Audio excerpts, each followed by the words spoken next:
اعوذ باللہ من الشیطان الرجیم بسم اللہ الرحمن الرحیم رب اشرح لی صدری ویسر لی امری واحلل عقدۃ من لسانی یفقہوا قولی اللہم صلی علی محمد وآل محمد وعجل فرجہم۔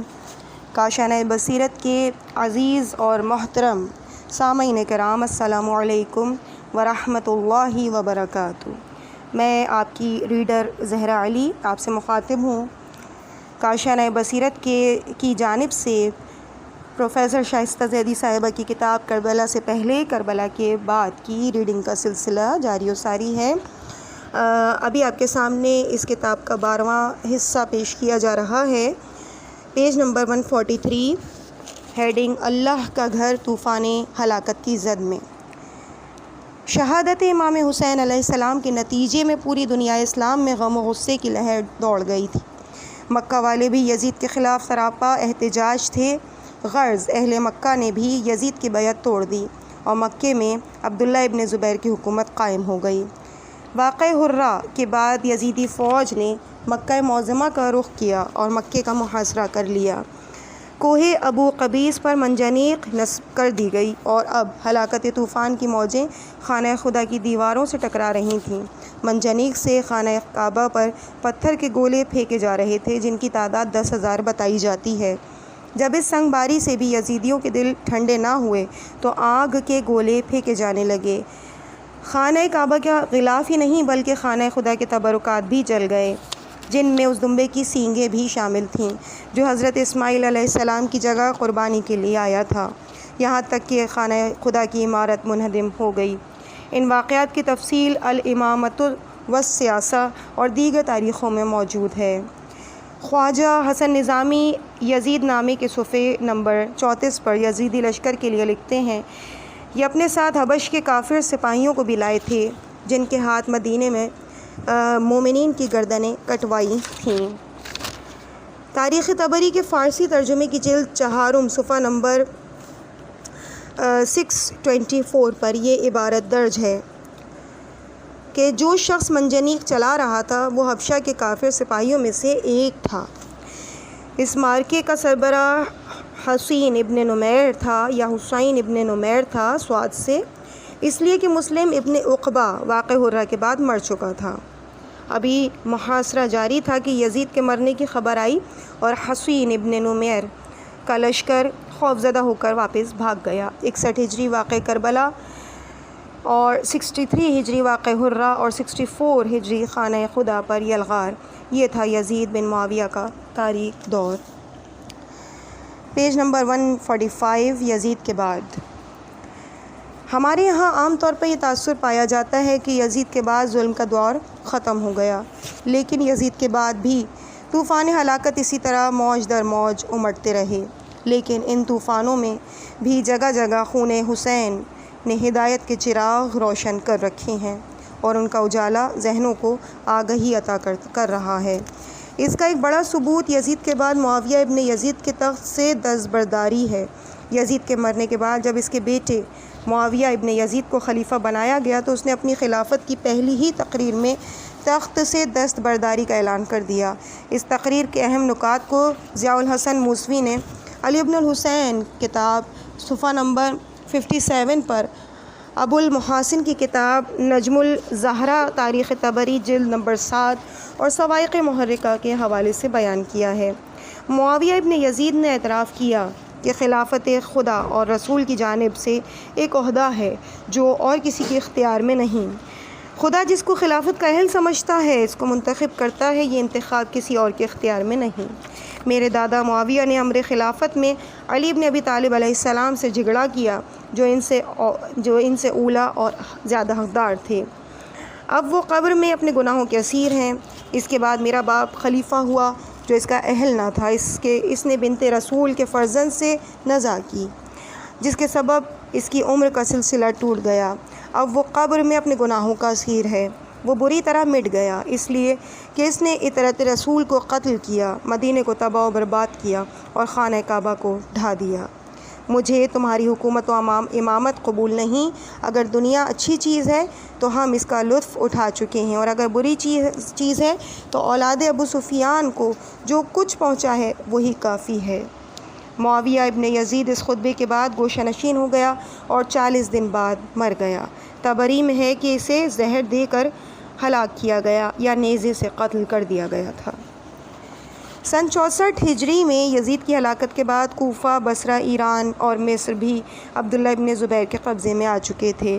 قاتلان امام حسین علیہ السلام نے دمشق پہنچ کر مروان ابن حکم کے ہاتھ پر خلافت کی بیعت کر لی۔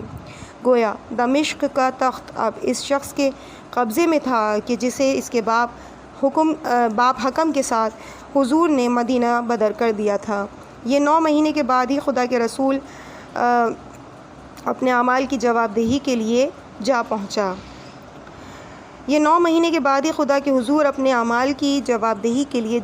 اسی کے زمانے میں توابین نے خروج کیا، جس کا ذکر آئندہ ہوگا۔ ماہ رمضان سن 65 ہجری میں مروان کے بعد اس کا بیٹا عبد الملک دمشق کے تخت پر بیٹھا۔ یہ شخص ایک زمانے میں بہت عبادت گزار سمجھا جاتا تھا۔ جب اسے خلافت کی خبر پہنچی تو یہ کلام پاک کی تلاوت کر رہا تھا اور ایک تلوار اس کے پاس رکھی ہوئی تھی۔ ضیاء الحسن موسوی سیوطی کی تاریخ الخلفاء کے حوالے سے لکھتے ہیں کہ اس نے قرآن بند کیا اور کہا، یہ میری اور تیری آخری ملاقات ہے۔ یہ تھا اس شخص کا حکومت کا فلسفہ کہ جس نے 21 سال مسلمانوں پر حکومت کی اور خود کا امیر المومنین اور خلیفۃ المسلمین کہلوایا۔ عبد الملک 65 ہجری میں حکمران بنا اور 72 یعنی 72 ہجری میں دوبارہ خانہ کعبہ طوفان ہلاکت کی زد میں آ گیا۔ ہمارا مقصد مسلمانوں کی تاریخ بیان کرنا نہیں ہے، محض چند واقعات بیان کر دینا کافی ہے کہ جن سے یہ اندازہ ہو سکے کہ ہمارے امام سید الساجدین علیہ السلام کو کتنے مشکل حالات کا سامنا تھا، یا بالفاظ دیگر وہ طاقتیں جو اسلام کے پردے میں اسلامی تعلیمات کو مسخ کرنے پر تلی ہوئی تھیں کتنی مضبوط ہو چکی تھیں۔ بس واقعات کا تسلسل قائم رکھنے کے لیے اتنا بتانا کافی ہے کہ عبد الملک کی تخت نشینی کے وقت کوفے میں عبداللہ ابن زبیر کی حکومت تھی اور مختار قید خانے میں تھے۔ کوفے کے عوام نے یورش کر کے مختار کو قید خانے سے آزاد کرا لیا۔ عبداللہ ابن زبیر کے گورنر عبداللہ ابن مطیع اور مختار کے حامیوں میں زبردست جنگ ہوئی اور کوفے پر جناب مختار کا قبضہ ہو گیا۔ عبداللہ ابن مطیع مکے بھاگ گیا۔ امیر مختار نے اپنے مختصر دور حکومت میں خون حسین علیہ السلام کا بدلہ لیا۔ قاتلان امام عالی مقام مارے گئے۔ عبداللہ ابن زبیر کا بھائی مصعب ابن زبیر بصرہ سے فوج لے کر کوفے پر حملہ آور ہوا۔ کوفیوں کی روایتی بے وفائی رنگ لائی اور امیر مختار شہید کر دیے گئے۔ عبد الملک بن مروان بڑے ساز و سامان کے ساتھ کوفے پر حملہ آور ہوا اور مصعب ابن زبیر کو شکست ہوئی۔ ایران میں عبداللہ ابن زبیر کے نمائندے نے بھی عبد الملک کی اطاعت قبول کر لی اور یوں عراق اور ایران میں بھی عبد الملک کے قبضے میں آ گئے۔ پیج نمبر 148، ہیڈنگ اسلامی تاریخ کا نیرو حجاج ابن یوسف۔ حضرت عمر ابن عبدالعزیز کا قول ہے کہ اگر دنیا کی تمام قومیں خباثت کا مقابلہ کریں اور اپنے اپنے سارے خبیث لے کر آئیں تو ہم تنہا حجاج کو پیش کریں گے، ہم تنہا حجاج کو پیش کر کے ان پر بازی لے سکتے ہیں۔ خلافت و ملوکیت، مولانا مودودی کی کتاب سے اقتباس، صفحہ نمبر 186، تاریخ کامل، جلد نمبر 4۔ اور یہ وہ شخص ہے جو 11 سال عبد الملک بن مروان کے زمانے میں اور 9 سال ولید ابن عبد الملک کے زمانے میں عراق اور حجاز کا گورنر رہا، اور دونوں حکمرانوں نے اسے مسلمانوں کے جان و مال، عزت و آبرو کو تباہ کرنے، ان کو وحشیانہ طریقے سے قتل کرنے، قید کرنے، اذیتیں پہنچانے، گھر گروانے، آگ لگوانے کی پوری آزادی دی ہوئی تھی۔ مسعودی نے مروج الذہب میں لکھا ہے کہ ان مقتولین کو چھوڑ کر جو جنگوں میں کام آئے، حجاج کے ہاتھوں 1,20,000 افراد بے کسی اور بے بسی کی موت مارے گئے۔ جب وہ مرا تو اس کے قید خانوں میں 50,000 بے قصور مرد اور 20,000 عورتیں قید تھے، ان میں 16,000 برہنہ تھے۔ حجاج کے قید خانے کی کوئی چھت نہیں تھی، یہ قیدی گرمیوں کی دھوپ اور سردیوں کی ٹھنڈ اور بارش سے اپنا بچاؤ نہیں کر سکتے تھے۔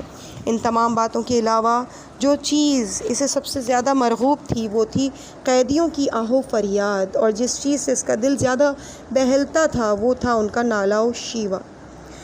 اس کی تلوار آزاد اور اس کی مظالم نت نئے کسی کو زخمی کر کے اس پر سرکہ چھڑک دیتا، کسی کے پیر میں تیر نصب کر دیا جاتا تاکہ ان کی صدائے نالا و شیون سے نغمہ طرب کا فائدہ اٹھائے۔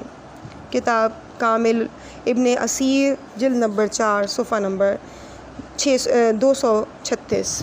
اگر ہم سانحہ کربلا سے صرف نظر کر سکیں تو حجاج کا دور محبان اہل بیت علیہم السلام کے لیے معاویہ اور یزید کے دور سے زیادہ کربناک تھا۔ یہ ہر ظالم کی نظر میں سب سے زیادہ خطرناک ظاہر ہے محبان اہل بیت علیہم السلام ہی ہوتے ہیں، اس لیے کہ اہل بیت رسول خدا صلی اللہ علیہ وآلہ وسلم نظام عدل کے محافظ اور رحمت للعالمین کی سیرت کے ورثے دار رہے ہیں، اور ان سے محبت کرنے والے کسی نظام ظلم سے سمجھوتا نہیں کر سکتے۔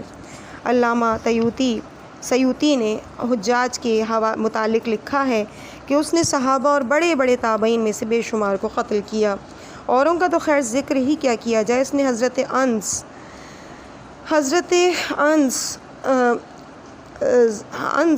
رضی اللہ تعالیٰ عنہ اور دوسرے صحابہ کی گردنوں پر مہر لگا دی تھی تاکہ ان کو ذلیل کر دے۔ میزبان رسول حضرت جابر ابن عبداللہ انصاری کی توہین کے لیے سیسہ سرخ کر کے ان کے ہاتھوں پر مہر لگا دی تھی۔ اس نے جناب قنبر، جناب کمیل ابن زیاد، حضرت سعید ابن جبیر جیسی مقدس اور محترم ہستیوں کو شہید کرایا۔ حجاج نے جناب قنبر کو بلا کر ان سے پوچھا، اگر میں تجھے قتل کر دوں تو کیا کرے گا؟ جناب قنبر نے جواب دیا، میں خوش بخت اور تو بدبخت ٹھہرے گا۔ حجاج نے ان سے مطالبہ کیا کہ علی کے مذہب سے بیزاری کا اظہار کر دو۔ جناب قنبر نے جواب دیا، اس سے پیشتر کہ میں علی کے مذہب کو ترک کروں مجھے اس سے بہتر مذہب بتا۔ حجاج نے کہا، میں تجھے قتل کرنے والا ہوں، بتا تجھے کس طرح قتل کروں؟ جناب قنبر نے کہا، امیر المومنین نے مجھے بتایا تھا کہ میں ایک بھیڑ کی طرح سے ذبح کیا جاؤں گا جبکہ میرا کوئی گناہ نہیں ہوگا۔ جناب کمیل ابن زیاد، جن کے توسط سے ہمیں جناب امیر المومنین کی دعائے کمیل ملی ہے، اسی بدبخت کے ہاتھوں شہید ہوئے۔ آپ روپوشی کی زندگی گزار رہے تھے اور حجاج ان کی تلاش میں تھا۔ حجاج نے ان کے پورے قبیلے کے وظیفے بند کر دیے۔ حضرت کمیل نے یہ پسند نہیں کیا کہ ان کی وجہ سے ان کا پورا قبیلہ مصیبتوں میں مبتلا ہو، اس لیے حجاج کے سامنے آ گئے اور ان کا سر قلم کر دیا گیا۔ سعید ابن جبیر امام سجاد علیہ السلام کے صحابہ میں ایک خاص مرتبہ رکھتے تھے۔ وہ اپنے علم، تقوی اور زہد کے علاوہ بحیثیت مفسر بھی مشہور تھے۔ ولید ابن عبد الملک کے زمانے میں یہ بھی حجاج کے ہاتھوں بے دردی سے شہید کیے گئے، اور پھر اس کے بعد حجاج دیوانہ ہو گیا۔ وہ مسلسل چلاتا تھا، ہماری زنجیریں کھولو، ہماری زنجیریں کھولو، اور جب وہ سوتا تھا تو خواب میں دیکھتا تھا کہ سعید اس کا گریبان پکڑے ہوئے کہہ رہے ہیں، اے دشمن خدا، تو نے مجھے کس جرم میں قتل کیا؟ ہم حجاج اور عبد الملک کی ذہنیت کا اس اقوال سے اندازہ کر سکتے ہیں کہ حجاج عبد الملک کو حضور سے زیادہ کریم کہتا تھا، اور عبد الملک کی اپنی اولاد کو یہ وصیت تھی کہ میں تمہیں وصیت کرتا ہوں کہ تقویٰ کو اپنا شعار بنانا اور حجاج کی عزت کرنا، کیونکہ وہی ہے جس نے ہمارے لیے سلطنت کی راہ ہموار کی، دشمنوں کو مغلوب کیا اور ہمارے خلاف اٹھنے والوں کو دبا دیا۔ عقل حیران ہے کہ ان حکمرانوں کے کارناموں میں تقویٰ اور اسلام کہاں ہے؟ پیج نمبر 151، ہیڈنگ خانہ خدا دوبارہ طوفان ہلاکت کی زد میں۔ ابن عبد الملک عبداللہ ابن زبیر کی طرف متوجہ ہوا اور اپنے ایک انتہائی خونخوار اور سفاک جرنیل حجاج ابن یوسف کو ایک بڑی فوج دے کر مکے کی طرف روانہ کیا۔ رمضان المبارک میں سے مکہ معظمہ کا محاصرہ شروع ہوا، یہاں تک کہ ذی الحجہ کا مہینہ آ گیا۔ سن 72 ہجری میں مسلمان حج بھی نہ کر سکے۔ تاریخ طبری و اخبار طوال ابو حنیفہ دینوری۔ ذی الحجہ میں تمام دنیا کے مسلمان حج کرنے کے لیے آئے تھے اور یہاں خلافت اسلامی مقام حج پر پتھر برسا رہی تھی۔ لڑائی ایسی سخت کہ بیچارے حاجی بے موت مر رہے تھے۔ شامی فوجوں نے کہا کہ حج کا موسم گزر جانے دو پھر لڑنا، مگر حجاج نہ مانا اور منجنیق سے خانہ خدا پر سنگباری شروع کرائی۔ جس وقت پہلا پتھر کعبے پر جا لگا، آفتاب سیاہ ہو گیا۔ اس سے شامی مسلمان ڈر گئے۔ انہوں نے منجنیق چلانے سے ہاتھ روک لیا۔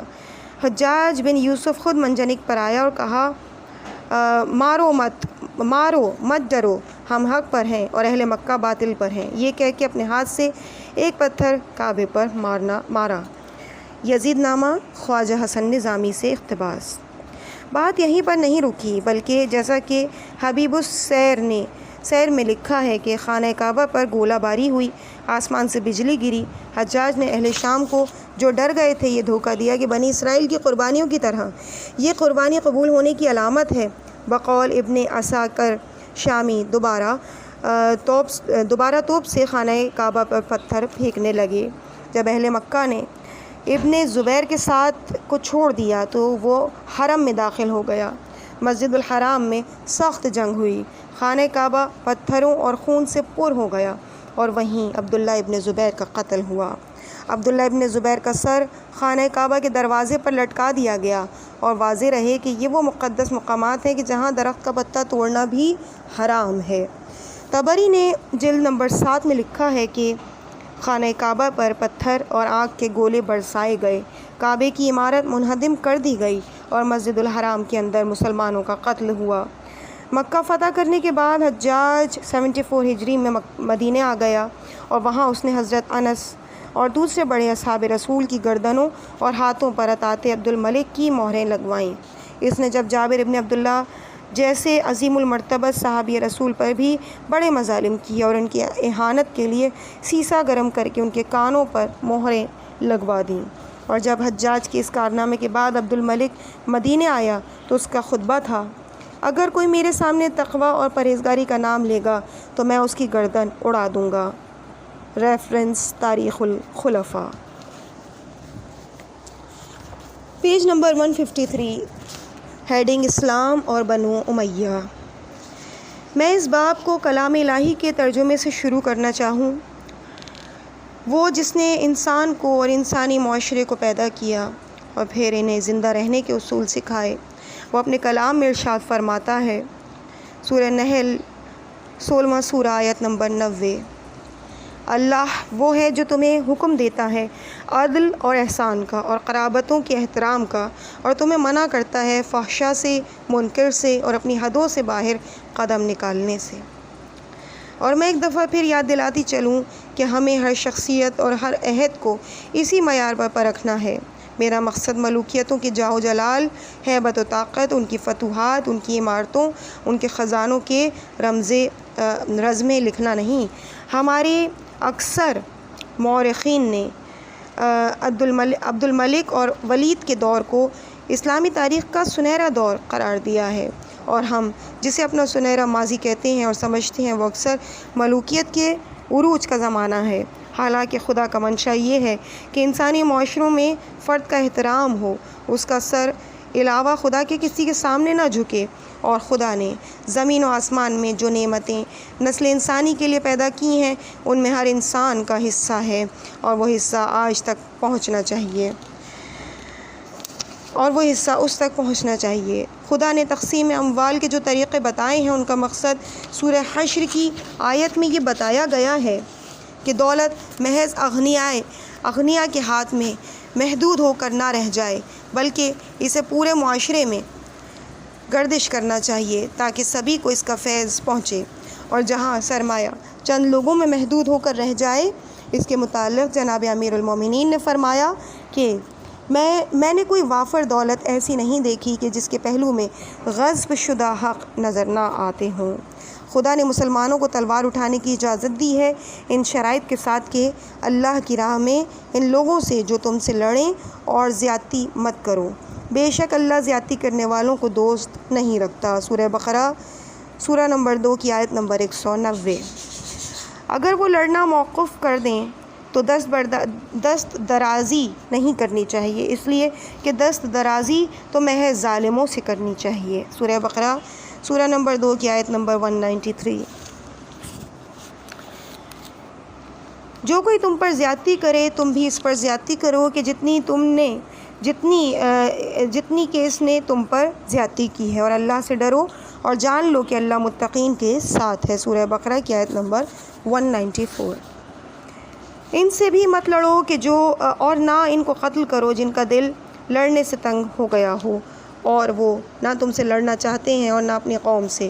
پھر جب وہ لڑائی سے الگ ہو جائیں، یعنی نہ تم سے لڑیں اور نہ تمہارے ساتھ شامل ہو کر اپنی قوم سے لڑیں اور تمہارے پاس صلح کا پیغام بھیجیں، تو اللہ نے تمہیں ان سے لڑنے کی اجازت نہیں دی ہے۔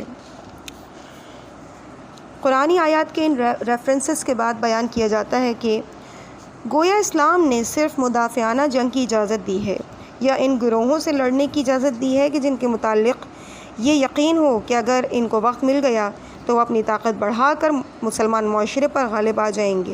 غرض دونوں حالتوں میں جہاد قوموں کے لیے ضروری ہے، اور اس کی اہمیت جناب امیر اس طرح بیان فرماتے ہیں کہ جہاد لباس تقویٰ ہے، حق کی محکم زرہ اور مضبوط سپر ہے۔ جو کوئی اسے چھوڑ دیتا ہے خدائے بزرگ برتر اسے جامہ ذلت و خواری پہناتا ہے، وہ نکبت اور افلاس میں مبتلا اور عدل و انصاف سے محروم ہو جائے گا۔ نہج البلاغہ کا خطبہ نمبر 25۔ سورہ حدید کی آیت نمبر 25 میں ہے کہ خدا نے انبیاء کو بینات یعنی واضح دلائل کے ساتھ کتاب اور میزان دے کر بھیجا تاکہ لوگ انصاف قائم کریں۔ گویا انبیاء کی اس عظیم ترین تحریک کا مقصد علم کی ترویج اور عدل کا قیام بتایا گیا ہے۔ مندرجہ بالا گفتگو کو سمیٹتے ہوئے ہم اس نتیجے پر پہنچتے ہیں کہ اسلامی معاشرہ اور اسلامی حکومتوں کی ذمہ داری انسانی مساوات اور عدالت کا قیام ہے، انسانوں کے جان و مال و عزت و آبرو کا احترام اور علم کی ترویج ہے، تاکہ اللہ کے بندے امن اور آزادی کی زندگی گزار سکیں۔ اب ہم بنو امیہ کی حکومتوں کے کردار کا جائزہ لینا چاہیں گے۔ علاوہ حضرت عمر ابن عبدالعزیز کے مختصر سے دور حکومت کے متعلق مورخین نے لکھا ہے کہ خاندان بنو امیہ کے عروج کے ساتھ ہی خلافت موروثی اور شخصیتی حکومت میں تبدیل ہو گئی۔ باپ کے بعد بیٹے کی تخت نشینی کا وہ طریقہ اختیار کر لیا گیا جو نظام شہنشاہی میں پایا جاتا تھا۔ اس کے ساتھ ہی اس نظام کی وہ خصوصیات بھی درآمد کر لی گئی تھیں کہ جنہیں خلافت راشدہ میں گوارا نہیں کیا گیا تھا۔ مجلس شورا باقی نہ رہی، خلفائے راشدین کی سی سادگی ختم ہو گئی، امراء کا ایک طبقہ وجود میں آ گیا جو مالی وسائل پر رفتہ رفتہ قابض ہوتا چلا گیا، اور دولت کی فراوانی نے تکلفات کے وہ سامان فراہم کر دیے جو اپنی بقا کے لیے معاشرے کے اندر کنیزوں، غلاموں، مفلسوں اور مجبوروں کے ایک طبقے کا مطالبہ کرتے ہیں۔ خلفاء کے ارد گرد حفاظتی دستے رہنے لگے، ان کے محلات تعمیر ہوئے اور ان کی توجہ دینی امور سے ہٹ کر بہت حد تک دنیاوی امور پر مرکوز ہو گئی۔ ریفرنس تاریخ اسلام سید عین الحق صفحہ نمبر 238۔ ہمارے دور کے عظیم مفسر سید قطب لکھتے ہیں کہ بنو امیہ کے زمانے میں مسلمانوں کے بیت المال کے حدود بہت وسیع ہو گئے، اور وہ بادشاہوں، ان کے خوشامدیوں اور حاشا نشینیوں کے لیے مال غنیمت بن کے رہ گیا۔ اسلامی عدل کی بنیادیں منہدم ہو گئیں اور حکمران طبقہ مخصوص امتیازات کا مالک بن بیٹھا۔ ان کے متوسلین کو منافع ملنے لگے اور ان کے حاشیے نشینوں کو نذرانے۔ غرض یہ کہ خلافت بادشاہت، اور وہ بھی جابر بادشاہت کے میں بدل گئی، جیسا کہ رسول اللہ نے پیشن گوئی فرمائی تھی، اور اب ہم خوشامدیوں، گویوں، لہب و لعب کرنے والوں کو انعام و اکرام کی خبریں سننے لگے۔ ریفرنس اسلام میں عدل اجتماعی، ترجمہ نجات اللہ صدیقی صفحہ نمبر 459۔ سید قطب نے اسی کتاب میں ان حالات کا تجزیہ یہ کیا ہے کہ اس کے بعد بنو امیہ کا دور آیا۔ انہوں نے اسلامی خلافت کو بنو امیہ کے اندر محصور رہنے والی مستبدانہ بادشاہت میں تبدیل کر دیا۔ یہ اسلامی تعلیمات کا نتیجہ نہیں تھا بلکہ جاہلیت کا اثر تھا جس نے روح اسلامی کو معطل کر دیا تھا۔ صفحہ نمبر 425۔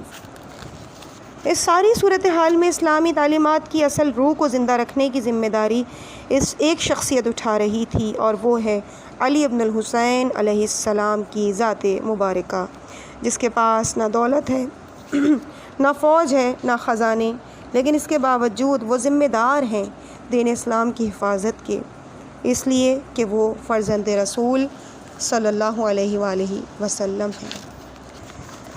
عزیز سامعین، اس مقام پہ ہم کربلا سے پہلے کربلا کے بعد کے اس حصے کو مکمل کرتے ہیں۔ اس کے بعد اگلے حصے کا آغاز انشاءاللہ پیج نمبر 157 سے آپ کے سامنے کیا جائے گا، اور ہیڈنگ ہوگی دولت کی ظالمانہ تقسیم۔ مجھے اپنی دعاؤں میں یاد رکھیے گا۔ والسلام علیکم ورحمۃ اللہ وبرکاتہ۔